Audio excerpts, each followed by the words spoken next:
आज की वीडियो मर्द और ख़वातीन दोनों के लिए है।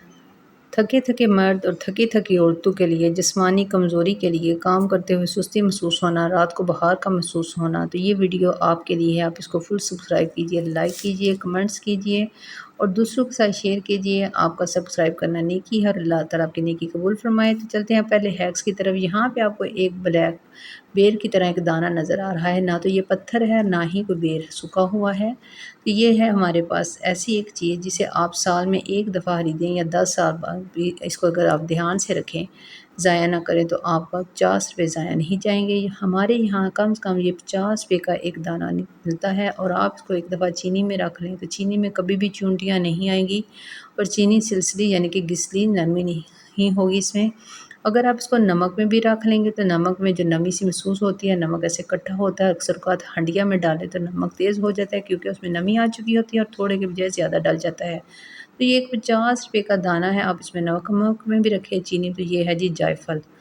तो कैसी लगी ये वाली रेमेडी? चलते हैं नेक्स्ट है की तरफ से। यहाँ पे आपको वाइट डिश में ये क्या नज़र आ रहा है? ना तो ये खीर है, बल्कि ये आपकी बॉडी को स्ट्रॉन्ग करने के लिए है। अगर किसी को गर्मी है मैदे की तो उसके लिए, बच्चों को गर्मी लगती है तो उसके लिए। जी हाँ, ये है हमारे पास गोंद कतीरा। इसके बहुत ज़्यादा फ़ायदे हैं, ये बहुत ताकत वाली ग़िज़ा है।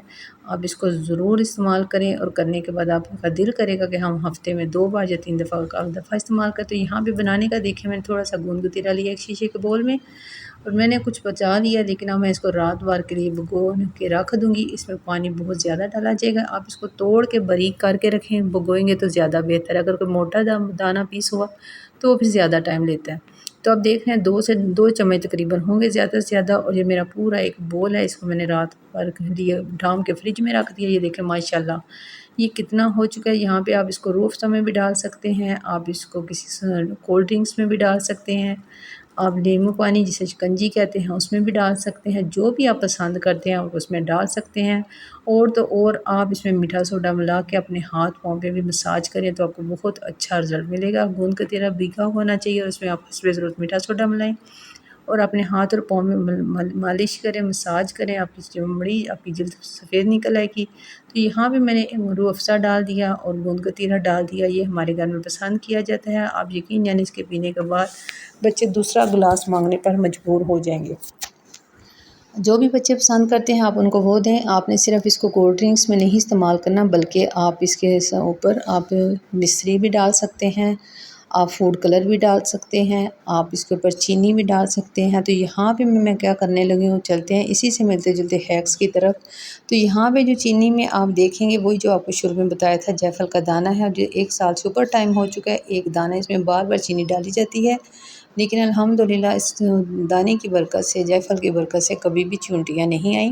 तो यहाँ पे मैंने इस तो जो भिगो के रखा हुआ था उसके अंदर मैं क्या डाल रही, चीनी गोंद कतीरे के अंदर, और बच्चे इसको बड़े शौक़ से खाते हैं। और ऊपर हल्का सा रूह अफ़ज़ा डाल दिया जाएगा और बच्चे इस रेमेडी को बहुत पसंद करते हैं खाने को। आप ये अपने खाएँ, बच्चों को भी खिलाएँ, यकीनन पसंद आएगी। चलते नेक्स्ट है की तरफ। तो जी हाँ, जब भी आप बाज़ार से सब्ज़ियाँ लाएँ तो उसे फ़ौरन खोल के चेक करें। सब्ज़ी आते ही फ़ौरन उसको चेक करनी चाहिए कि गली सड़ी तो नहीं। और कुछ सब्ज़ियाँ जैसे धनिया पुदीना वगैरह हो वो जल्दी ख़राब हो जाता है, या अक्सर टमाटर कोई दुकानदार दाव लगा जाता है और गली सड़ी चीज़ डाल देता है, जिसकी वजह से सारी सब्ज़ी जल्दी ख़राब हो जाती है। तो फ़ौरन अपनी सब्ज़ी को चेक करें और जो सब्ज़ियाँ हो पुदीना वगैरह उनको अलहदा कर दें।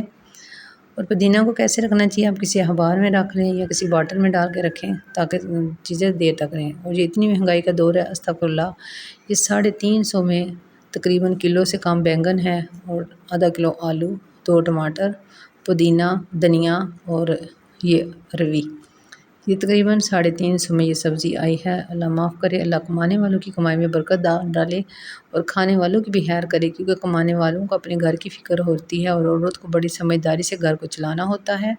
तो यहाँ पे देखें माशाल्लाह, अल्लाह पाक का करोड़ हज़ार शुक्र है, काफ़ी देर बाद ताज़ा सब्ज़ी अल्लाह पाक ने दी है। अल्लाह ताला बरकत वाला रिज़्क़ अता फ़रमाए और मोहताजी से बचाए। तो अल्लाह का शुक्र है। इस बैंगन को हम छीलेंगे नहीं, 1-2 छीलेंगे और आलू डालेंगे। आलू और बैंगन के छिलके हम ज़ाया नहीं करेंगे, बल्कि हम इनका एक जुगाड़ करेंगे, वो भी किसी नेक्स्ट वीडियो में इंशाअल्लाह ताला। अल्लाह का शुक्र है कि ईद उल बकर के बाद तीसरी दफ़ा ये हमारे घर सब्ज़ी आई। अल्लाह का शुक्र है, अल्लाह ताला मोहताजी से बचाए और अल्लाह ताला मुझे यूट्यूब पे भी कामयाब करे। आप सबके सपोर्ट की ज़रूरत है, ताउन की ज़रूरत है। तो यहाँ पे जो मेन बात बताई जाएगी कि कोई ताज़ा बैंगन हो या बासी हो, जब भी बैंगन पकाएं उनका छिलका उतार लिया करें, क्योंकि हम बैंगन अक्सर पकाते हुए काला कलर आता है तो बच्चे पसंद नहीं करते। और इस काले कलर से बचने के लिए, ब्लैक हांडी होने से बचने के लिए क्या करना चाहिए, बैंगन छीलकर हमेशा नमक वाले पानी में रखें। आलू भी काट के नमक वाले पानी में रखें, ताकि आपकी हंडिया मज़े वाली भी बने और उसकी रंगत बहुत अच्छी आएगी। बच्चे खाते हुए भी खुश होंगे, घर वाले भी खुश होंगे इंशाल्लाह। तो चलते हैं नेक्स्ट हैक की तरफ। यकीन जाने आपकी वीडियो देखना सदका जारी है। जो आप हमें टाइम देंगे, अल्लाह उसमें आपको बरकत अता फरमाए, हर ख्वाहिश पूरी करें। यहाँ घर के पर्दे धोने के लिए आपको क्या करना होगा, जब भी आप रिंग वाले पर्दे धो, जिसको आपने रेलिंग पट्टी लगाई हो या कोई भी छल्ले वगैरह कड़े जो भी आप कहते हैं वो लगाई हो, तो आप इस तरह इनको पकड़ के कवर करें। आप यकीन करें इन पर्दों को कम से कम 12 से 14 साल हो चुके हैं, 14 साल हो गए हैं और यही रेलिंग पट्टी चल रही है। अल्लाह का करोड़ हज़ार शुक्र है माशाल्लाह, अभी तक ये पट्टी ख़राब नहीं हुई। क्या वजह है कि इनको धोने का ये तरीका है। अपनी रेलिंग पट्टी को इस तरह करके किसी भी, आप कोई धागा ले लें, कोई भी कपड़े का आप एक पीस तार लें और इसको बांध लें। अच्छी तरह बांधने के बाद आपने क्या करना है, आपने चेक करना है कि इसकी गिरा तो नहीं खिलेगी। आप इसको एक नॉट लगा लें। ये देखिए यहाँ पे कितना अच्छा इसकी चूनट पड़ चुकी है और ये काफ़ी मज़बूत गिरा मैंने लगा दिया। अब इसको मैंने डाल दिया मशीन में। मशीन में मैंने बताया था कि कैसा सरफ़ बनाया जिसमें आप स्कूल का यूनिफ़ॉर्म भी धो सकते हैं और इसके अलावा आप रंगदार भी कपड़े धो सकते हैं। और आप सब ने मुझे बताना है ऑटोमेटिक मशीन का तरीका है, क्योंकि यह हमने कबाड़ खाने से ख़रीदी है। अब इसकी सफाई करनी है इंशाल्लाह ताला। तो यहाँ पे देखें मशीन के अंदर मैंने ये सारे पर्दे डाल दिए और ये पर्दा धुलने के बाद बिल्कुल ऐसे ही रहेगा, वो आपको धुलने के बाद दिखाते हैं। अल्लाह ताला से दुआ है कि हर काम शुरू करने से पहले बिस्मिल्लाहिर्रहमानिर्रहीम पढ़ने की तौफीक अता फ़रमाए। अल्लाह वक़्त में बरकत अता फ़रमाए। नमाज और कुरान के लिए हालस करे और घर के काम हालस नीयत के साथ करने की तौफीक अता फ़रमाए। ये देखें मेरे पर्दे की रेलिंग बिल्कुल क्लियर है, बिल्कुल इसके नहीं ख़राब। 14 साल कम से कम हो गए हैं। ये दूसरा पर्दा जो आपको बांध के दिखाया ये भी साफ़ हो गया। वीडियो कैसी लगी ज़रूर बताइए, लाइक कीजिए, कमेंट्स कीजिए। कोई भी परेशानी है तो अल्लाह ताला की तरफ से आज़माइश समझे, क्योंकि अल्लाह ताला कुरान पाक में फ़रमाता है, मैं उसकी जान पे ज़्यादा बोझ नहीं डालता जितनी उसकी हिम्मत ताकत है। तो अल्लाह ताला पे भरोसा रखें। लोग तोड़ते हैं तो कोई बात नहीं, अल्लाह ज़रूर अता करेगा। रब पे भरोसा रखें, अल्लाह पे सारी परेशानियाँ दूर करेगा इंशाअल्लाह।